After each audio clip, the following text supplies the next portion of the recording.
बिस्मिल्लाहिर्रहमानिर्रहीम। अस्सलाम वालेकुम स्टूडेंट्स। आज हम सेकंड लाइन ऑफ डिफेंस जो है उसको डिटेल में पढ़ेंगे, जो कि एक नॉन स्पेसिफिक डिफेंस है। पहली फर्स्ट लाइन ऑफ डिफेंस ही की तरह से सेकंड लाइन ऑफ डिफेंस जो है सबसे पहले कि इसकी ज़रूरत कब पेश आती है कि अगर माइक्रोब्स जो हैं वो इस चीज़ में सक्सेसफुल हो जाते हैं कि वो स्किन या फिर म्यूकस मेम्ब्रेन जो है उसको क्या करें कि उसको पेनिट्रेट कर जाएं। उसके बाद क्या होगा, फिर सेकंड लाइन ऑफ डिफेंस जो होती है वो जो है वो इन फॉरेन इन्वेडर्स जो कि बॉडी में एंटर हो चुके हैं उनके खिलाफ क्या करती है, एक्शन लेना शुरू कर देती है। सेकंड लाइन ऑफ डिफेंस जो है इसमें तीन जो है वो हमारे इंटरनल जो है वो डिफेंसेस आ जाते हैं। वो कौन कौन से हैं? सबसे पहले क्या होगा कि जो बॉडी है उसमें स्टैंडिंग आर्मी होती है फेगोसिटिक सेल्स की। और स्टैंडिंग आर्मी का क्या मतलब है कि जैसे आर्मी के अंदर ये होता है ना कि स्टैंडिंग आर्मी वो होती है कि जो हर वक्त रेडी रहती है कि कहीं अगर कोई जो है एनिमी अटैक कर दे तो ये फ़ौरन तैयार होते हैं कि ये उनको जवाब दे सकें, उनके अटैक का जवाब दे सकें। इसी तरह से हमारी बॉडी के अंदर स्टैंडिंग आर्मी है किस किस की है, फेगोसिटिक सेल्स की और नेचुरल किलर सेल्स की। अब ये हर वक्त रेडी रहते हैं कि ये क्या करें कि कोई भी अगर इन्वेडर बॉडी में आता है उसको ये डिफेंड करें। दूसरी चीज़ जो है, दूसरा इंटरनल डिफेंस जो है वो हमारा क्या है कि जो जब होती है इन्वेजन होती है माइक्रोब्स की तो वो प्रोवोक क्या करती है कि इन्फ्लेमेटरी रिस्पॉन्स हो जाए, यानी कि जब वो एंटर होंगे तो क्या होगा कि इन्फ्लेमेटरी रिस्पॉन्स जो है वो क्या होता है वो शो होता है।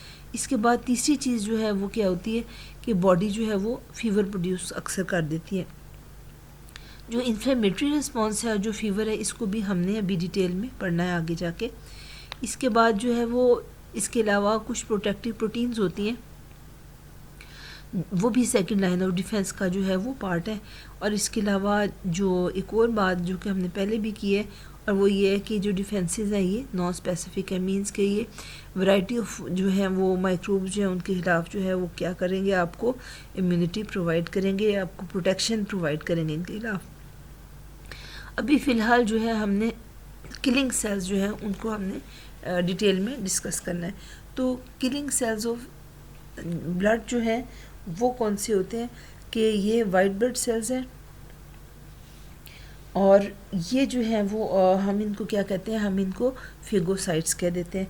अब फेगोसाइट जो होता है वो कौन सा सेल होता है कि ये क्या करता है कि जो दूसरे एबनॉर्मल बॉडी सेल्स हैं जैसे कि कैंसरस सेल्स होते हैं या फिर जो हैं वो इन्वेडेड जो माइक्रोब्स हैं उनको क्या करेंगे कि ये क्या करते हैं कि उनको एंगल्फ कर लेते हैं। एंगल्फ मींस कि ये उनको निकल जाते हैं और इस तरह से उनको क्या करते हैं, ये उनको डिस्ट्रॉय कर देते हैं। और इस प्रोसेस को कि जिसमें ये एंगल्फ कर देते हैं जो है वो दूसरे एबनॉर्मल बॉडी सेल्स को या फिर को डिस्ट्रॉय करेंगे या फिर दूसरा क्या करेंगे कि जो दूसरे जो है इन्वेडेड माइक्रोब्स हैं उनको एंगल्फ कर जाते हैं। इस प्रोसेस को हम क्या कहते हैं, फेगोसाइटोसिस कहते हैं।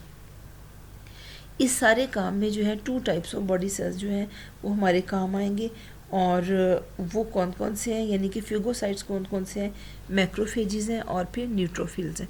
इनकी हम एक एक करके जो है वो डिटेल में बात करेंगे। सबसे पहले जो है ये मैक्रोफेजेस। मैक्रोफेजेस देखें कि ये जो है मैक्रोफेजेस जो है ये ड्राइव कहाँ से होते हैं, मोनोसाइट से, यानी कि मोनोसाइट जो कि ब्लड से निकल आते हैं तो वो हम उन्हें क्या कह देते हैं, वो हम उनको मैक्रोफेजेस कह देते हैं। तो मोनोसाइट्स के बारे में याद रखें कि ये इनकी फॉर्मेशन कहाँ होती है, बोन मैरो में ये बनते हैं। इसके बाद बोन मैरो से क्या होता है कि ब्लड के थ्रू जो है वो मैक्रोफेजेस जो होते हैं वो जो एरियाज़ ऑफ द बॉडीज़ के जहाँ पर कोई उनकी ज़रूरत होती है वहाँ पर क्या होते हैं कि वो ट्रांसपोर्ट हो जाते हैं। अब मैक्रोफेजेस जो हैं यानी कि ये मोनोसाइट से ये जब इससे निकल आए ब्लड से तो ये मैच्योर हो जाते हैं उस वक़्त और जो है वो प्रोटीन्स जो थी जो हम अभी बात करेंगे वो क्या करती हैं कि वो इनको मैच्योर कर देती हैं किसमें, इनटू द मैक्रोफेजेस। और फिर ये किसमें, ब्लड के थ्रू कहाँ चले जाते हैं कि जहाँ इनकी ज़रूरत होती है। तो ये अक्सर जो ज़्यादा जो मैक्रोफेजेस ये हमें मिलेंगे कहाँ कहाँ, हमें ये लंग्स में मिलेंगे, लिवर में, स्प्लीन में, किडनी में, लिम्फ नोड्स में, यानी कि ये ब्लड में नहीं रहते, ये क्या करते हैं कि ऑर्गन्स जो है उनमें चले जाते हैं।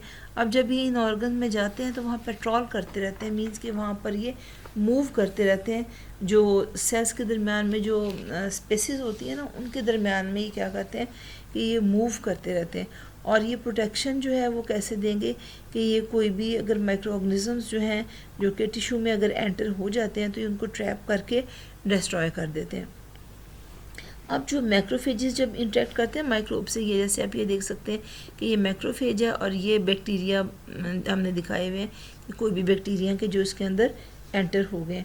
तो ये क्या करते हैं कि जिस वक्त वो एंटर हो जाए तो मैक्रोफेज क्या करेगा कि जो ये माइक्रोब है इसके साथ इंटरेक्ट करेगा। तो ये आप देख सकते हैं कि इसको क्या कर रहा है, ये एंगल्फ कर रहा है, यानी इसको निकल रहा है। और अब क्या होगा कि जब ये इसको एंगल्फ करते हैं तो ये ना सिर्फ उनको एंगल्फ करते हैं, ये उनको डिस्ट्रॉय कर देते हैं एंगल्फ करने के बाद। और जो कुछ पार्ट्स जो माइक्रोब के होते हैं उनको क्या करते हैं, अपनी जो सरफेस है उसके ऊपर डिस्प्ले कर देते हैं।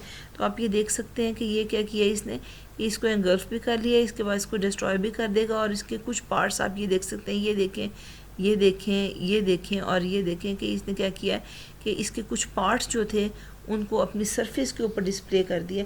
अब ये कर क्यों रहा है ऐसा कि उनको जो है वो एक तो उसने डिस्ट्रॉय किया और उसके बाद क्या होता है कि जो कुछ पार्ट्स जो माइक्रोब के अपनी सरफेस के ऊपर जो डिस्प्ले करता है, उसकी रीज़न क्या होती है कि ताकि दूसरे जो बॉडी सेल्स हैं उनको क्या हो कि उन्हें भी पता चल जाए कि इन्वेजन जो है वो हो गई है।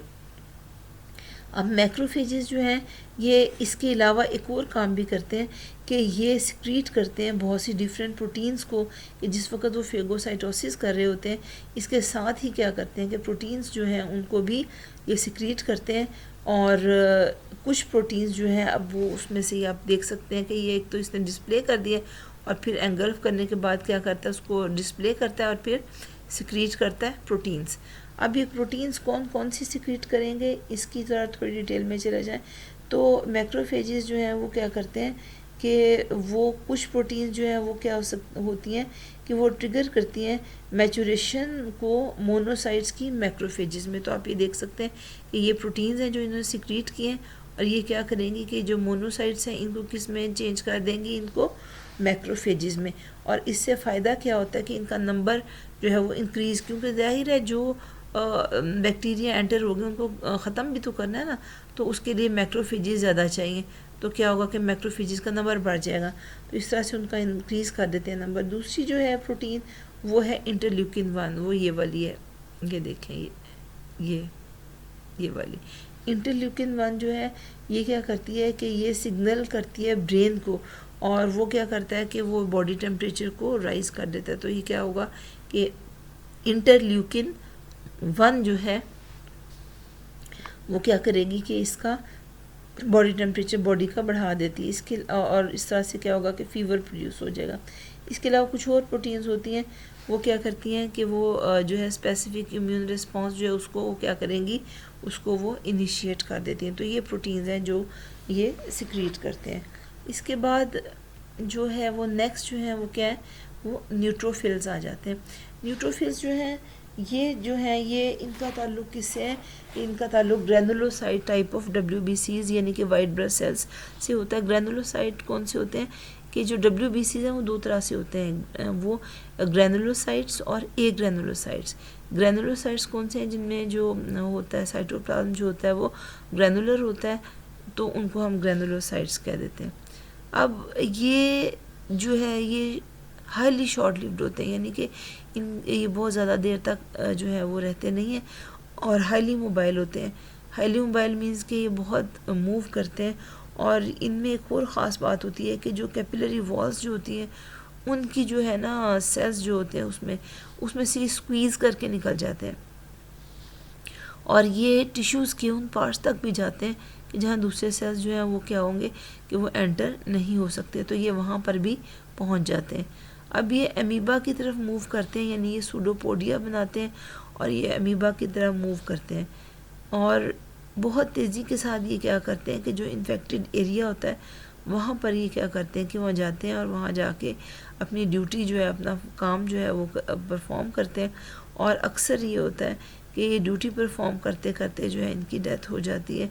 और यानी कि अक्सर एक ही फेगोसिटिक इवेंट जो है, यानी कि एक ही जब उन्होंने वो जो है बैक्टीरिया जो है तो उनको मारा है, उनको एंगल्फ किया, तो उनके बाद इनकी अपनी डेथ भी इसी इवेंट में हो जाती है। न्यूट्रोफिल्स जो हैं ये रिलीज़ करते हैं लाइजोसोमल एंजाइम्स को, और इसके अलावा कुछ और केमिकल्स कि जो माइक्रो ऑर्गेनिज्म जो है उनको किल कर सकते हैं, और दूसरा ये कि इन्फ्लेमेशन जो है वो भी ये कॉज कर सकते हैं। इसके बाद जो है वो ये आप देख सकते हैं, न्यूट्रोफिल देख सकते हैं, इसमें आप ये देखेंगे ये इसका न्यूक्लियस है, ये इसका ये खुद सेल है, ये पूरा जो है ये इसका वाइट ब्लड सेल की टाइप है ये, और ये इसका जो है न्यूक्लियस आप देख सकते हैं कि इस तरह से न्यूक्लियस होता है। इसके बाद नेचुरल किलर सेल्स आ जाते हैं। तो नेचुरल किलर सेल्स जो हैं ये क्या है, ये टी लिम्फोसाइट की टाइप होते हैं, और इनको हम साइटोटॉक्सिक टी सेल्स भी कहते हैं।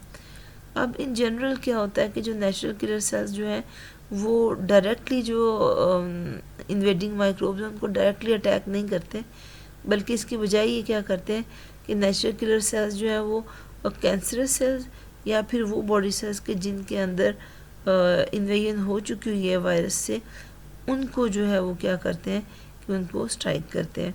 अब एनके सेल्स यानी कि नेचुरल किलर सेल्स जो है वो अपना टारगेट को किल करेंगे कैसे, कि वो एक प्रोटीन जो है वो रिलीज़ करते हैं जिन्हें हम परफोरिन्स कहते हैं। परफोरिन्स क्या करती हैं कि जो मेम्ब्रेन होती है ना इन्फेक्टेड सेल की, उसमें होल्स पंच कर देती हैं, यानी कि सुराख हो जाएंगे उसके अंदर, और वो जो पोर्स हैं जो कि प्रोटीन्स ने बनाए हैं, उससे क्या होता है कि जो सर्टन होते हैं एपोप्टोटिक प्रोटीएजेस होते हैं। प्रोटीएजेस कौन होते हैं, वो एंजाइम्स होते हैं जो प्रोटीन्स को डाइजेस्ट कर सकते हैं। तो वो जो एपोप्टोटिक प्रोटीएजेस जो हैं वो क्या होंगे कि वो उसके अंदर डिफ्यूज़ कर जाते हैं, और उन एपोप्टोटिक जो है प्रोटीएजेस उन्हें हम क्या कहते हैं, ग्रेनजाइम्स, उनको क्या कहते हैं, ग्रेनजाइम्स कहते हैं। तो वो टारगेट सेल जो है उसके अंदर वो चले जाएंगे, और उससे बाद क्या होगा कि ग्रेनजाइम्स की वजह से क्या होगा कि सेल जो है उसकी डेथ हो जाती है एपोप्टोसिस के ज़रिए से। नेचुरल किलर सेल्स जो है वो इसके अलावा जो है वो कैंसर सेल्स को जो है अर्ली स्टेजेस ऑफ ट्यूमर जब होती हैं तो उसको भी ये अटैक करते हैं। ये आप देख सकते हैं कि ये सेल है, इन्फेक्टेड सेल है, और इसके अंदर ये वायरस जो है वो प्रेजेंट है, और ये क्या होगा कि ये एक्टिवेटिंग जो है ये आप देख सकते हैं, ये दिखाई हुई है इसकी रिसेप्टर की, तो ये इसके साथ जो है इसने क्या किया है कि एक्टिवेट हो गया इसको, ये जो वायरस प्रोटीन जिस पे प्रेजेंट थी, और ये अल्टीमेटली क्या होता है कि फिर ये जो सेल था कि जिसके अंदर वायरस प्रेजेंट है, तो क्या होगा कि वो नेचुरल किलर सेल जो है उसको जो है उसको जो है डेथ कर उसकी वजह से हो जाती है, उसको ख़त्म कर देता है, और सेल डेथ जब उसकी हो जाती है तो इस तरह से हम जो कैंसर सेल्स वगैरह हैं या जो कोई ट्यूमर वगैरह प्रोड्यूस कर सकते थे, तो वो उससे हमें क्या होता है कि प्रोटेक्शन मिल जाती है। So students, that's all for today. अल्लाह हाफिज़।